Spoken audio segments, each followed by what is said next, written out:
Dear listeners अस्सलाम वालेकुम। एक और बड़ी interesting discussion Republic versus democracy.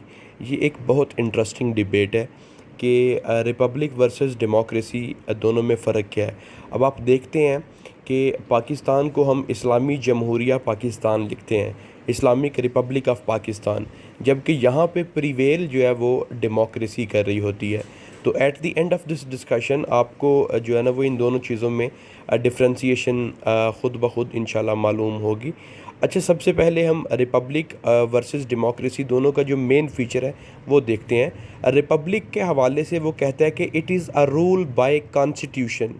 दूसरी तरफ वो लिखता है कि democracy is a rule by majority, यानी कि जो रिपब्लिकन रियासत होती है, रिपब्लिक होती है, उसमें कानून डोमिनेट कर रहा होता है, जबकि जो डेमोक्रेसी है उसमें जो लोगों की विल है वो डोमिनेट कर रही होती है। यानी अगर लोग चाहें कि किसी कानून को चेंज किया जाए तो उनकी मर्ज़ी के मुताबिक कानून चेंज कर दिया जाता है।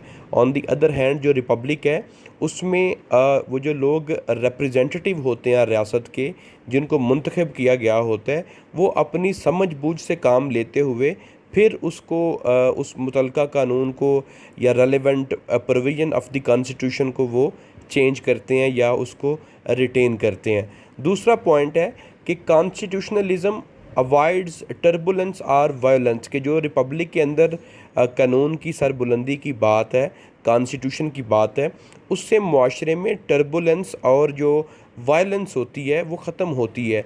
अब ज़ाहिरी बात है कि जब मुआशरे में कानून डोमिनेंट होगा तो फिर वायलेंस की गुंजाइश नहीं होगी।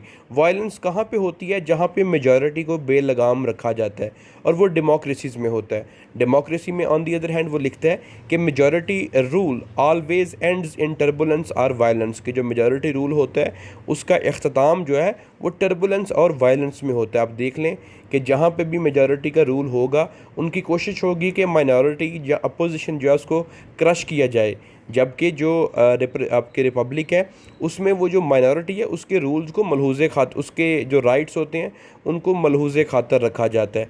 उसके बाद थर्ड पॉइंट है कि इंडिविजुअल राइट्स आर प्रोटेक्टेड। ये जो अभी मैंने बात की है कि अगर आप माइनॉरिटी में भी हैं तो फिर भी आपके राइट्स को प्रोटेक्ट किया जाएगा। यानी कि 51% जो विनिंग होते हैं, विनिंग ब्लॉक होता है, must protect the 49%, while on the other hand individual rights are not protected, कि जो 51% मेजॉरिटी है उसकी कोशिश ये होती है कि वो अपोजिशन को बिल्कुल जो है वो साइडलाइन कर दे। उनके जो बेसिक राइट्स होते हैं या बेसिक उनके फंडामेंटल राइट्स जो होते हैं उनको भी सम टाइम्स जो है वो करप्ट कर दिया जाता है। उसके बाद वो कहता है कि power lies in law. Republic के अंदर जो पावर है वो लॉ के अंदर होती है, जबकि डेमोक्रेसी में जो पावर है वो पब्लिक के पास होती है। ठीक है, रिपब्लिक में लॉ सुप्रीम है, डेमोक्रेसी में अवाम सुप्रीम है। ठीक है, ये बड़ा अहम नुक्ता है, इसको समझने की बात है। उसके बाद वो कहता है कि some standard form of government, कि जो रिपब्लिक है उसमें आपकी जो फॉर्म ऑफ गवर्नमेंट है वो स्टैंडर्ड फॉर्म ऑफ गवर्नमेंट होती है, जबकि डेमोक्रेसी में direct rule of the people. इसका मतलब आपको आखिरी पॉइंट में समझ आएगा।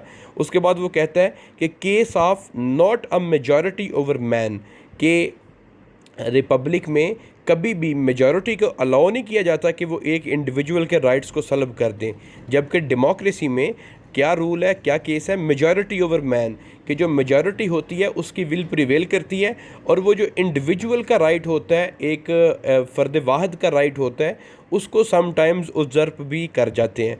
उसके बाद वो लिखता है कि ये जो रिपब्लिकन सिस्टम है ये क्लासिकल रोमन सिस्टम की बेसिकली पैदाइश है, और दूसरा जो है डेमोक्रेसी वो एथेनियन, जहाँ से जो एथेनियन सोसाइटी थी, एथेंस, उसमें ग्रीक्स में जो एथेंस और स्पार्टन थे, ठीक है, उनकी आपस में डिफरेंस ये डेमोक्रेसी पे था। तो एथेनियन जो सोसाइटी थी, जो बेसिकली ग्रीक सोसाइटी का एक ब्लॉक था, पोर्शन था, वहाँ से ये डेमोक्रेसी आती है।